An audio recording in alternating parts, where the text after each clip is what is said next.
வணக்கம், நான் உங்கள் டாக்டர்.Sivakumar. ஒரு ஃபங்க்ஷன்லையோ கெட்டுகதர்லையோ நம்ம ட்ரெஸ்ஸு நல்லா இருக்கு அப்படின்னு சொன்னாங்கன்னா சந்தோஷப்படுவோம். அதே சமயம் 5 வருஷத்துக்கு முன்னாடி எப்படி ஒன்றை பார்த்தனோ அதே மாதிரி தான் இருக்க அப்படின்னு யாராவது சொன்னாங்கன்னா அப்படிலாம் ஒன்றும் கிடையாது அப்படின்னு நம்ம வாய் சொன்னாலும் நம்ம மனசு இருக்கு சந்தோஷத்தில் எங்கேயோ பறந்து போகும். ஒரு மனிதனுக்கு குழந்தை பருவம், இளமை, முதுமை அப்படிங்கிறது நார்மல் தான். ஆனால் இப்போதெல்லாம் முதுமை சீக்கிரம் வருவது மட்டும் இல்லாமல் முதுமையில் வரக்கூடிய நோயான சர்க்கரை நோய், இரத்த கொதிப்பு சீக்கிரமே வந்துடுது. இது எல்லாத்தையும் நம்ம மரபணுவை கண்ட்ரோல் பண்ணுறது மூலமாக தடுக்க முடியும் அப்படின்னு சொன்ன நம்ப முடியுமா? இந்த வீடியோவில் எதை பற்றி பார்க்க போகிறோம் அப்படின்னா, எந்தெந்த வாழ்க்கை முறை மாற்றத்தினால நம்ம மரபணுவை கண்ட்ரோல் பண்ணி முதுமையை தள்ளி போடுவது மட்டும் இல்லாமல் முதுமையில் வரக்கூடிய நோயை தடுக்க முடியும் அப்படிங்கிறத பற்றி தான் பார்க்க போகிறோம்.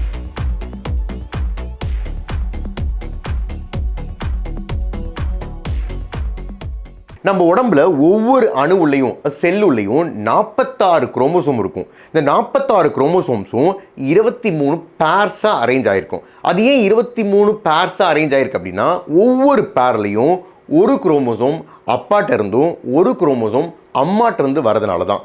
அதனால தான் நம்ம கேரக்டர், சில கேரக்டர் அப்பா மாதிரியும் சில கேரக்டர் அம்மா மாதிரி இருக்குது. இப்போ ஒவ்வொரு குரோமோசோமோட கடைசி பகுதியை தான் டீலோமியர் அப்படின்னு சொல்லுவாங்க.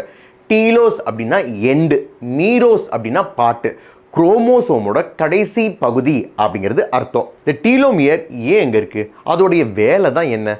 இந்த குரோமோசோம் ஒன்றுக்கு ஒன்று ஒட்டிக்காமல் பார்த்துக்கிறது இந்த டீலோமியர் தான். இந்த குரோமோசோமில் தான் நம்ம மொத்த ஜாதகமே இருக்குது, இன்ஃபர்மேஷனே இருக்குது. அதை பாதுகாக்கிறதும் இந்த டீலோமியர் தான். அது மட்டும் இல்லாமல் இந்த குரோமோசோம் டேமேஜ் ஆகாமல் பழுதடையாமல் பார்த்துக்கிறதும் இந்த டீலோமியர் தான். ஏன்னா இந்த குரோமோசோம் ஒரு பகுதி டேமேஜ் ஆனவே நமக்கு எக்கச்சக்க நோய்கள் வரக்கூடும். இந்த சயின்ஸ் கிளாஸ்லாம் ஓகே சார், இந்த டீலோமியருக்கும் முதுமைக்கும் என்ன சம்பந்தம், இல்லை முதுமையில் வரக்கூடிய நோய்க்கும் என்ன சம்பந்தம் அப்படின்னு கேட்டிங்க அப்படின்னா, நம்ம வளரும்போது, அது குழந்தை பருவம், இளமை, முதுமை அப்படின்னு வளரும்போது நம்ம உடம்புல நிறைய அணுக்கள் பெருகும். ஒரு அணு 2ஆக பிரியும், 2 4ஆக பிரியும். இது மாதிரி ஒவ்வொரு முறையும் அணு பிரியும் போது இந்த டீலோமியரோட நீளம் என்பது குறைஞ்சிக்கிட்டே வரும்.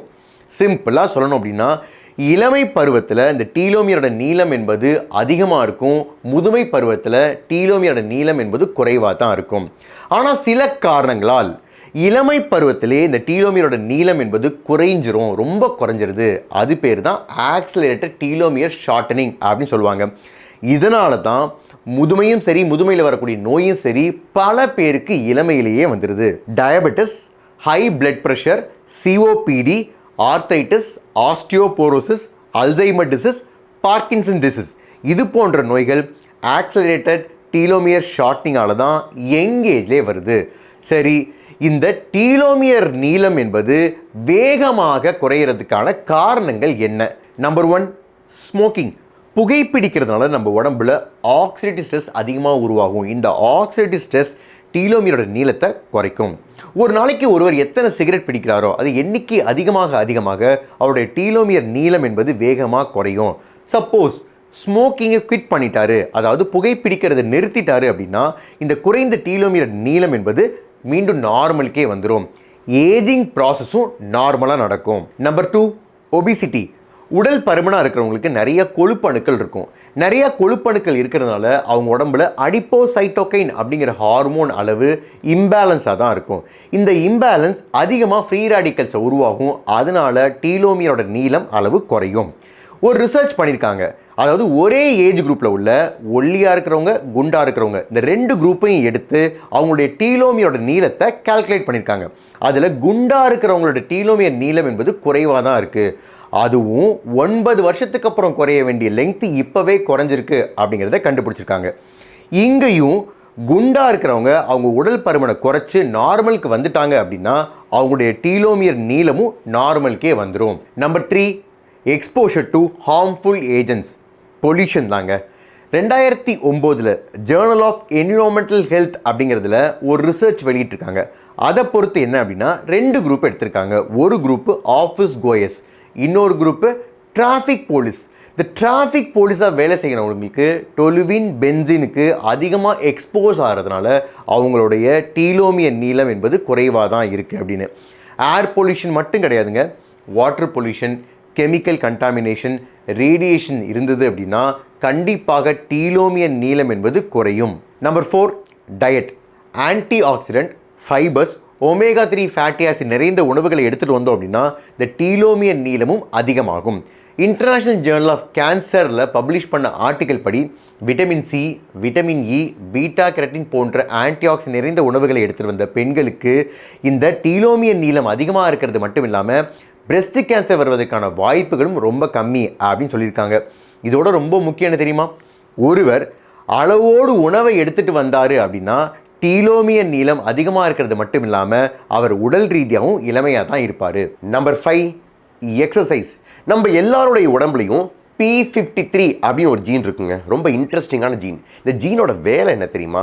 நம்ம மரபணுல ஏதாவது ஒரு டேமேஜ் ஆனால் மெக்கானிக் மாதிரி ரிப்பேர் பண்ணுறது தான் இந்த P53யோட வேலை. அது மட்டும் இல்லாமல் நம்ம உடம்புல எல்லா பழைய அணுக்களும் தேவையில்லாத அணுக்களையும் கழிச்சு கட்டுறதும் இந்த P53யோட வேலை. அதனால தான் இதை கார்டியன் ஆஃப் த ஜீனோம் அப்படின்னே சொல்லுவாங்க. இந்த P53யே ரெகுலேட் பண்ணும் நம்ம உடற்பயிற்சி. ஒருவர் ரெகுலராக உடற்பயிற்சி பண்ணிட்டு வந்தார் அப்படின்னா அவர் டீலோமியரோட நீளம் அதிகமாக தான் இருக்குது. அது மட்டும் இல்லாமல் ஒருவர் செடென்ட்ரி லைஃப் ஸ்டைலில் இருந்தார்னா, அதாவது உடற்பயிற்சியே செய்யாமல் இருந்தார் அப்படின்னா, எந்த ஒரு ஆக்டிவிட்டீஸும் செய்யாமல் இருந்தார் அப்படின்னா அவருடைய டீலோமியர் நீளம் குறைவாக தான் இருக்குது. Number 6, sleep. ஒருவர் 7 மணி நேரத்திற்கு குறைவாக தூங்கிட்டு வந்தார் அப்படின்னா அவருடைய டீலோமியர் நீளம் என்பது குறைவாக தான் இருக்குது. தூக்கத்தை பொறுத்தவரை குவான்டிட்டியும் இம்பார்ட்டன்ட். அது எவ்வளோ மணி நேரம் தூங்குறோம் அப்படிங்கிறதும் இம்பார்ட்டன்ட், குவாலிட்டியும் இம்பார்ட்டன்ட், அதாவது டீப் ஸ்லீப்பும் இம்பார்ட்டன்ட். Number 7, stress. ரொம்ப இம்பார்ட்டன்ட் ஃபேக்டர். அதே சமயம் இப்போலாம் அவாய்டே பண்ண முடியாத ஃபேக்டராக போயிடுச்சுங்க. நம்ம உடம்புல ஸ்ட்ரெஸ் அதிகமாக இருந்தது அப்படின்னா ஸ்ட்ரெஸ் ஹார்மோனான கார்டிசால் அளவு அதிகமாக இருக்கும். இதனால் என்ன ஆகுது அப்படின்னா டிஎன்ஏ டேமேஜ் நடக்குது. அதனால் டீலோமியர் நீளமும் குறைவாயிடுது. இப்போதெல்லாம் மெடிக்கல் ரிசர்ச் எதை நோக்கி தெரியுமா போகுது? DNA, RNA, micro RNA. சிம்பிளாக சொல்லப்போனால் மரபணுவை கண்ட்ரோல் பண்ணி எப்படி பல நோய்களை தடுக்கலாம் அப்படிங்கிற மாதிரி போயிட்டுருக்கு. ஆனால் சில வாழ்க்கை முறை மாற்றத்தினால நம்மளே நம்ம மரபணுவை கண்ட்ரோல் பண்ண முடியும் அப்படிங்கிறது எவ்வளோ பெரிய வரம். அதை யூஸ் பண்ணாமல் இருக்கலாமா? நிறைய லாரிலேயோ ஆட்டோலேயோ பின்னாடி எழுதியிருப்பாங்க உன் வாழ்க்கை உன் கையில் அப்படின்னு. அவங்க ஒரு நோக்கத்தில் எழுதினாலும் இதெல்லாம் பார்க்கும்போது உண்மையிலேயே நம் வாழ்க்கை நம் கையிலுங்க. இந்த வீடியோ உங்களுக்கு பிடிச்சிருச்சுன்னா லைக் பண்ணுங்கள், ஷேர் பண்ணுங்கள், சப்ஸ்கிரைப் பண்ணுங்கள். நன்றி, வணக்கம்.